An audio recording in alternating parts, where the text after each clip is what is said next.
Mesdames, Messieurs, bonsoir. Le gouvernement et Elections Cameroun se disent satisfaits du déroulement du scrutin hier. Le ministre de l'administration territoriale de la décentralisation et le directeur général d'Elections Cameroun étaient face à la presse ce jour. Eh bien, Elections Cameroun a-t-il tenu le pari de ce deuxième galop d'essai après la présidentielle 2011? Le sujet nous intéresse. En deuxième partie de ce journal, et puis en sport, assiste-t-on au réveil du canon sportif de Yaoundé en Élite One? Les Mekok Mongonda ont enregistré leur deuxième victoire d'affilée cet après-midi face à Unisport du Onkam. Voilà pour les titres. Retrouvons-nous juste après pour le développement.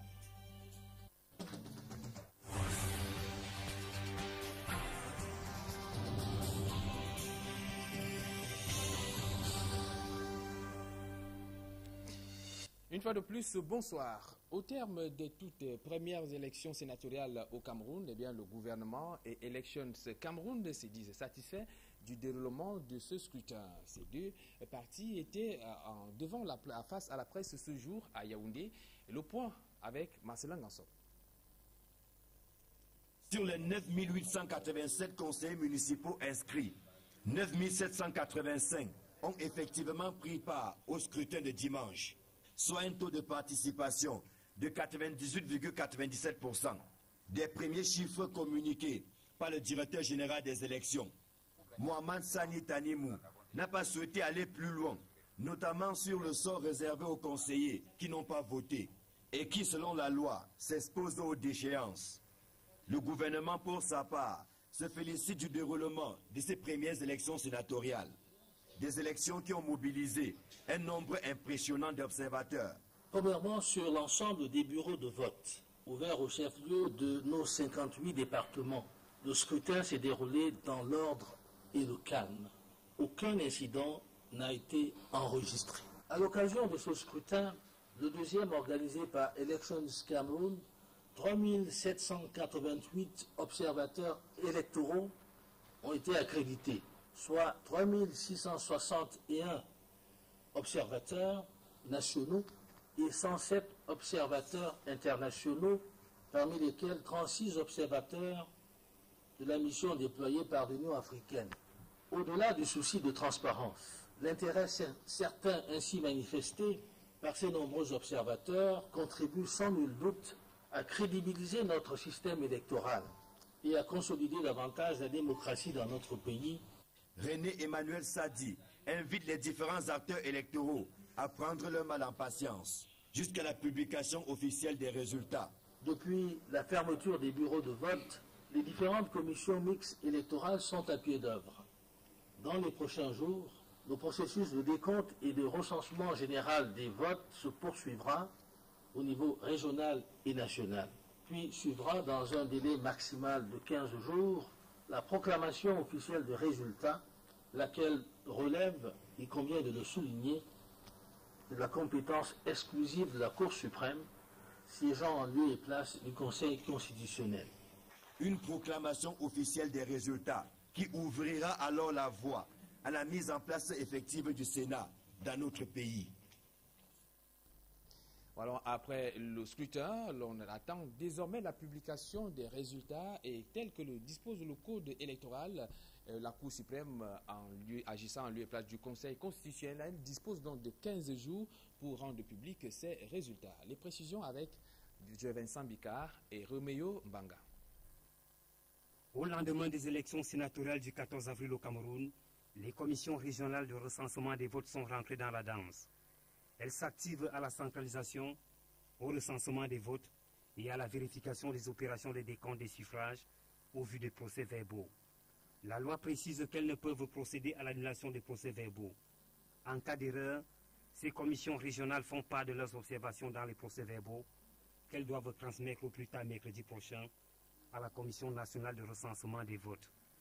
Elle-même dispose de 5 jours au plus tard pour boucler son travail et céder la place à la Cour suprême, siégeant en lieu et place du Conseil constitutionnel. Elle va d'abord statuer sur la régularité du vote, de par la demande des partis ayant pris part, s'il y en a, et ensuite, elle-même vérifie si les élections sont bien déroulées. Si ce n'est pas le cas, elle peut les annuler. Si elle a vidé ces cas de réclamation ou de contestation, ou si au cas elle constate que les élections se sont très bien déroulées dans les règles de l'art, elle procédera à la proclamation des résultats et elle en a autour 15 jours pour le faire. 15 jours à compter de la clôture du scrutin. Elle a jusqu'au 29 avril pour proclamer les résultats.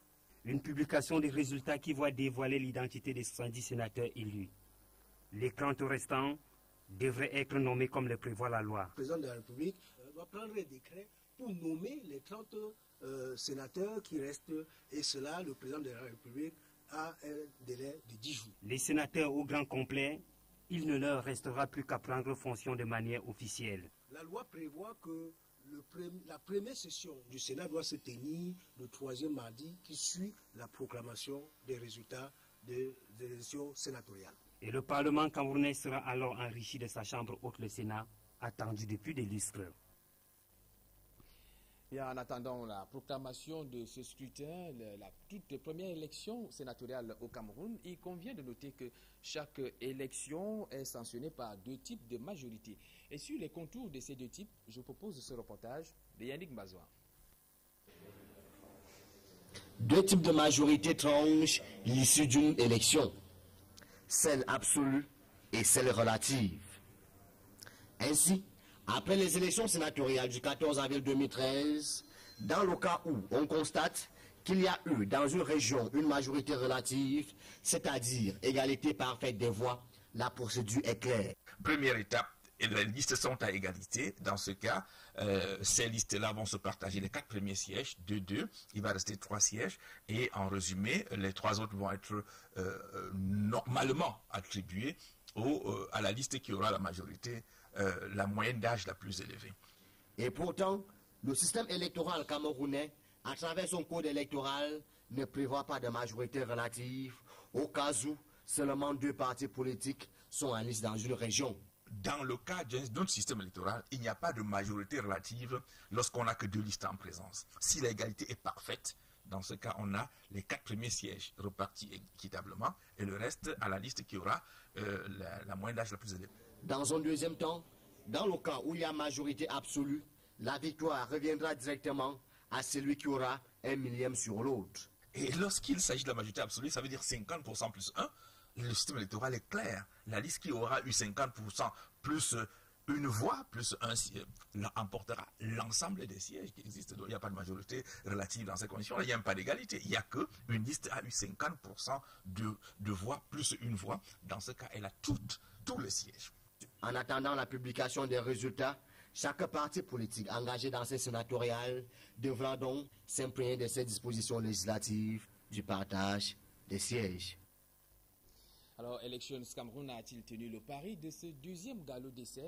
Je vous donne rendez-vous en deuxième partie de ce journal avec notre invité. Les agents d'affaires vont bientôt arborer les toges. Il s'agit là d'un réel pas en avant dans cette profession libérale qui tend vers sa notoriété dans le secteur de la justice au Cameroun. Marcelin Garçon. La marche vers l'avant des agents d'affaires n'est pas un long fleuve tranquille. Il se trouve très souvent que des gens qui sont appelés mandataires ad litem, ils ne sont pas agents d'affaires, mais ils viennent en vertu d'une procuration que leur a délivré le justiciable. Ils arrivent et ils exercent, et lorsqu'ils commettent une erreur, on dit les agents d'affaires. D'autre part, il arrive très souvent qu'au cours d'une intervention dans une brigade de gendarmerie, que quelqu'un vienne à décliner son identité et se prévalant agent d'affaires. À la fin, on découvre qu'il n'est pas agent d'affaires. Et on dit qu'il usurpe. Mais il peut arriver qu'il soit même agent d'affaires, mais qu'il ne soit pas en règle. À ces difficultés, il faut ajouter la difficile collaboration entre les agents d'affaires et les avocats. Il arrive même souvent que les 2 corps se regardent carrément en chien de faïence. Nous disons tout va bien. D'après nous, on n'a pas de problème. Mais eux, ils ont eu quelque chose à relever.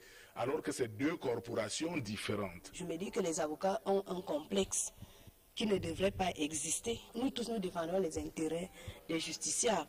J'ai mes clients, l'avocat également en a les siens. Je ne vois pas en quoi ça devrait être une rivalité entre nous. Réunis dans le cadre de leur assemblée générale ordinaire, les agents d'affaires ont effectué un grand bond vers la reconnaissance totale et la montée en puissance de leur métier. C'est ainsi qu'un nouveau modèle de carte professionnelle a été adopté. Le principe du port de la toge va également connaître une accélération dans les prochaines semaines avec l'organisation d'une cérémonie solennelle en présence du garde des Sceaux. C'est le ministère de tutelle, c'est des rapports harmonieux en l'état actuel et nous remercions d'ailleurs le ministère de la Justice de nous avoir soutenus pour que l'existence se pérennise jusqu'à la date d'aujourd'hui. Je pense que lorsqu'il y a une préoccupation qui peut naître, nous rendons toujours compte à la chancellerie qui n'hésite pas toujours à faire entendre raison. En 2006, l'ordre comptait 146 agents d'affaires. Entre-temps, beaucoup d'eau a coulé sous le pont. Entre les démissions, les décès et le non-paiement des cotisations annuelles par certains membres. Le nouveau bureau, conduit par Maître Atanganankama, veut mettre de l'ordre dans la maison. Le jeu vaut la chandelle dans la perspective du nouvel élan souhaité. En santé, les populations les moins nanties ont du mal à accéder aux soins faute aux moyens financiers. Et du coup, les médicaments de la rue et d'autres moyens sont pour elles des solutions palliatives. Je propose ce reportage réalisé dans un quartier défavorisé de la ville de Douala par nos reporters Vincent Bicard et Warren Zede. La pauvreté semble être la chose la mieux partagée au Cameroun. Des populations de Douala, notamment celles du quartier d'Ababonaberi, ne sont pas à l'abri de ce fléau. Comme celles de plusieurs autres quartiers de la capitale économique, elles souffrent au quotidien du manque d'argent. Dans ce contexte d'incertitude, la survenue d'une maladie est alors gérée de manière différente, voire providentielle. Les unes, en cas de mal-être, accrochent leurs espoirs sur quelques herbes pour retrouver la forme. Généralement, moi quand je suis malade, souvent il y a un problème de moyenne. Si je ne me sens pas trop, ma poche n'est pas lourde, je suis souvent des écoles pour m'adapter à cela. Et genre, ça me soulage souvent. Ça me soulage. Je me sens très bien quand j'utilise ça. Les autres n'ont pour seul recours que la pharmacie du poteau face à leur santé chancelante. C'est là où je pars dans les petits endroits comme vend les remèdes là. Je paye là-bas. Voilà, parce qu'on n'a pas le moyen suffisamment pour aller à l'hôpital.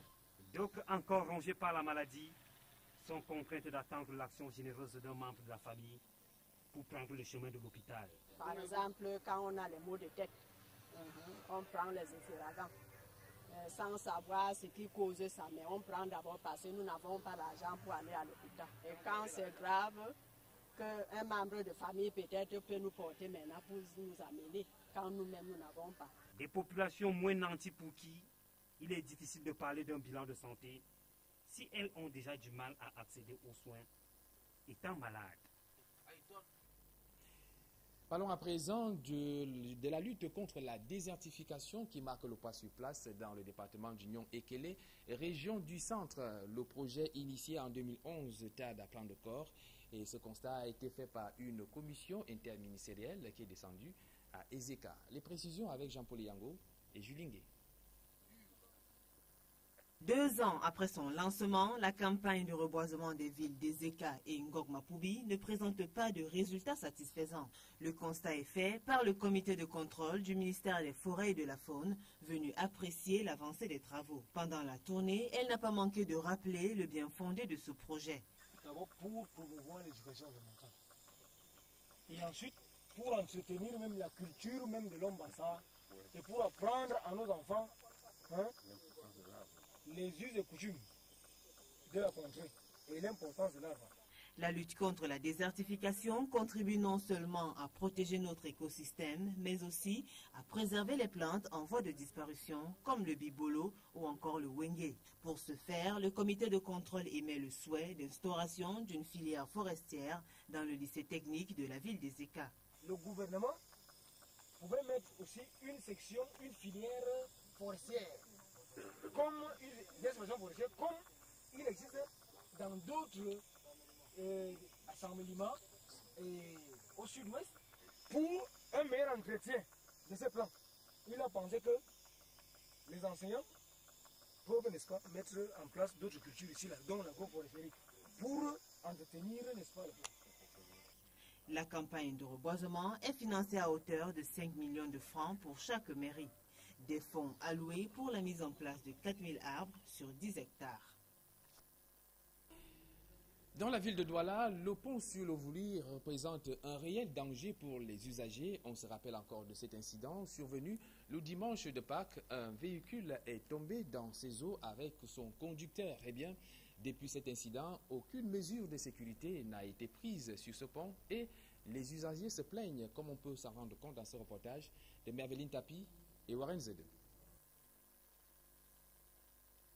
C'est encore et toujours le même spectacle que vivent les usagers sur le pont du Vouri. Si vous regardez bien au niveau du pont, là, vous allez trouver qu'à plusieurs endroits, c'est cassé, c'est cassé, c'est cassé. Et ça reste comme ça pendant des années, on ne fait rien pour arranger. Un pont qui croule sous le poids de l'âge, des fissures de part et d'autre, et même des ouvertures qui vous donnent l'accès direct à l'eau. Le véhicule qui est tombé dans l'eau est passé là où c'était déjà cassé. Et on ne fait rien pour arranger. Même si l'on semble s'en accommoder, l'inquiétude demeure, mais dans un pays où il faut se battre pour survivre, on n'a pas le droit d'avoir peur, estiment certains. Il y a eu beaucoup de problèmes, beaucoup d'accidents, beaucoup de décès, mais cela n'empêche qu'il faut traverser le pont en taxi comme tout le monde. Cela n'empêche qu'il faut aller au travail. Donc nous n'avons pas le droit de garder la peur. C'est la situation de la vie, on s'adapte. Des morts et encore des morts sur un pont dont la réhabilitation est plus qu'urgente en attendant l'arrivée du second pont sur le Vouri, mais qui, au vu du silence et de l'indifférence des autorités administratives, ne semble pas être une priorité. Et puis à l'étranger, le Venezuela a un nouveau président. Il s'agit de Nicolas Maduro. Il a donc été élu il y a quelques instants seulement sur un pourcentage de 50,66% de suffrage. Les précisions avec les confrères de TVC Monde d'Afrique. Heureusement, on n'aura donc pas ce reportage sur la page étrangère, ce qui nous permet donc de passer à ce reportage dans ce journal, en page donc commerciale. MTN Cameroun ouvre une nouvelle agence à Douala, c'était à Bonapriso, par le préfet du département du Vouri. C'est le préfet du département du Vouri qui présidait donc cette cérémonie d'ouverture de l'agence. Reportage. MTN Cameroun poursuit le programme d'extension de son implantation à travers le pays. Cette entreprise citoyenne vient d'ouvrir ce 10 avril une nouvelle agence VIP MTN à Bonapriso à Douala. Le premier objectif, c'était de décongestionner l'agence actuelle principale de Douala que vous connaissez à Aqua, qui s'appelle Starlight 1. Et aujourd'hui, on vient d'ouvrir cette agence ici à Bonapriso. Donc le but, c'est vraiment de décongestionner nos agences, mais aussi de déployer et pour apporter des solutions de services de proximité à tous nos clients, sur toute l'étendue du territoire camerounais. La cérémonie d'inauguration pilotée par le préfet du département du Vouri, Paul Nassiri Béa, a connu tout naturellement la présence du directeur général de MTN Cameroun, Carlo Toriola, de nombreuses personnalités et d'autres convives. Un public sélect qui, pour cette circonstance, a découvert de manière officielle cette nouvelle agence mise en service depuis janvier dernier.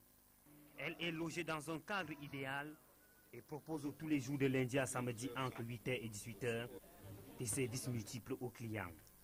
C'est un problème de décongestionnement, tant que ça perd, pour des responsables. Ce sentiment de soulagement est aussi celui exprimé par des abonnés MTN de Kousséri dans l'extrême nord. Depuis le 9 avril 2013, ils ont dans leur localité une agence. Fini dans les déplacements pour Marois, car leurs besoins de communication sont désormais satisfaits sur place. MTN Cameroun compte ne pas s'arrêter à ces deux nouvelles agences de proximité. À long terme, on a l'intention d'ouvrir, comme le CEO l'a dit il y a quelques minutes, 5 agences supplémentaires d'ici 2014 à Douala. À Yaoundé, il y en a d'autres, également dans d'autres régions du Cameroun que je préférais ne pas encore citer. Dans cette satisfaction du client, cette compagnie de téléphonie mobile ne délaisse pas son caractère d'entreprise citoyenne. D'ailleurs, le préfet du département du Vouri, en ouvrant de manière solennelle les portes de l'agence VIP MTN à Bonapriso à Douala, a salué cette posture de MTN Cameroun. Ça finance le football, ça les jeunes. Ça fait créer donc le professionnalisme dans le... MTN Cameroun, installé sur le territoire national depuis 2000, enregistre un peu plus de 7 millions d'abonnés. La structure a déjà injecté près de 500 milliards de francs CFA dans le développement d'un réseau de télécommunications moderne et étendu, constitué d'un millier de stations relais qui lui assure une présence ininterrompue dans les 10 régions du pays. On parle de sport à présent et comme l'annonçait en titre, le canon sportif de Yaoundé enregistre sa deuxième victoire de la saison. Les Mekok Mongonda ont eu raison du sport du Onkam cet après-midi à Yaoundé. Une victoire acquise devant un maigre public au stade Amadou à Idjo. Marcelin Ganson. Un coup de canon du jeune Constantin Pigla a suffi pour offrir au Pakoum les 3 points de la journée. Au terme d'une rencontre moyenne qui a laissé le public de Fandena sur sa soif. Écoutez, j'ai senti le coup après la frappe des hommes. J'ai bien senti, j'ai suivi et voilà, avec un peu de réussite, la balle est partie au fond. Je dédicace ce but à tous les supporters de Canon Yaoundé qui croient en nous et qui sont derrière nous. En dehors de ce but et de quelques rares occasions mal négociées, les deux clubs ont offert un spectacle décevant au maigre public qui a effectué le déplacement du stade Amadou à Idjo. Le canon a été un peu plus entreprenant que son adversaire, mais ses attaquants ont péché dans le dernier geste, heureusement sans gravité au regard du score final. Je pense qu'on a réussi et il fallait vraiment aller chercher ces 3 points. L'abnégation, l'audace, la vigilance, et je pense que nous retrouvons un peu nos marques et je pense que les prochains matchs, on saura si vraiment notre jeu est vraiment en place ou pas. Quant au flambeau de l'Ouest, il n'a pas été du tout flamboyant ce lundi après-midi. Les joueurs étaient peu inspirés et n'ont jamais rien réussi dans cette rencontre. Une piètre prestation que l'entraîneur dilue en pointant un doigt accusateur sur l'arbitrage. Le match était équilibré, n'importe qui aurait pu gagner. Malheureusement, comme vous l'avez tous constaté, il y a eu quand même un léger coup de pouce de l'arbitre. On le relève, mais ça n'entame à rien la victoire du canon. Ils ont cherché plus que nous, ils ont mérité. Maintenant, j'ose espérer qu'ils vont continuer dans la même lancée. Après Coton Sport, Unisport de Bafang est le deuxième club à offrir au canon sa deuxième victoire de la saison. Après 5 matchs nuls et une défaite. Quant au flambeau de l'Ouest, il maintient sa deuxième place au classement général, en dépit de cette défaite qui reste tout de même en travers de la gorge. Belle victoire donc du canon sportif de Yaoundé. Et ce qui met un terme à la première partie de ce journal. Nous allons nous retrouver juste après et nous parlerons des élections sénatoriales avec notamment le deuxième galop d'essai des Elections Cameroun. Elections Cameroun a-t-il réussi ce pari? Juste après ceci.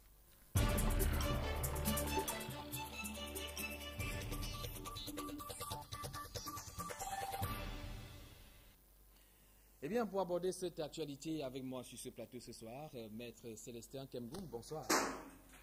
Bonsoir. Alors, vous êtes spécialiste du droit international, mais je présume que vous avez suivi de près, comme tous les Camerounais d'ailleurs, parce que c'était une grande première au Cameroun, ces élections sénatoriales. Alors, dans l'ensemble, comment est-ce que vous pouvez apprécier le déroulement de ce scrutin? Comme tous les Camerounais, comme tous les observateurs nationaux et internationaux qui ont pris part à ce scrutin, en tant qu'observateurs, cela se comprend. Les avis sont unanimes. Ça a été une réussite éclatante de l'ECAM. Il n'y a pas eu d'anicroche, il n'y a pas eu de perturbation de quelque nature que ce soit. Ça a été une élection réussie. Les élections ont réussi sur le plan organisationnel. Okay. Mais du moins, il y a quand même, on a quand même constaté certaines personnes qui peut-être ne seraient pas de l'avis de cet avis, parce que, disait-il, cette élection s'est déroulée sans la biométrie. Alors, quel est le crédit qu'on peut-on accorder à un tel scrutin? Non, la biométrie n'est pas une garantie suffisante pour la transparence des élections. La biométrie est une technique nouvelle. Avant la biométrie, il y a eu des élections. Dans beaucoup de pays occidentaux aujourd'hui, la biométrie n'existe pas. Donc la biométrie n'est pas le garant de la transparence des élections. Et les élections ont été transparentes et elles ont été d'autant plus facilitées que le nombre d'électeurs était assez faible. 9 000 candidats, 9 000 grands électeurs ont pris part à ce scrutin. Alors, ça n'a rien à voir avec des élections qui feraient appel à des millions de personnes. Donc, dans l'ensemble, la gestion était beaucoup plus facile.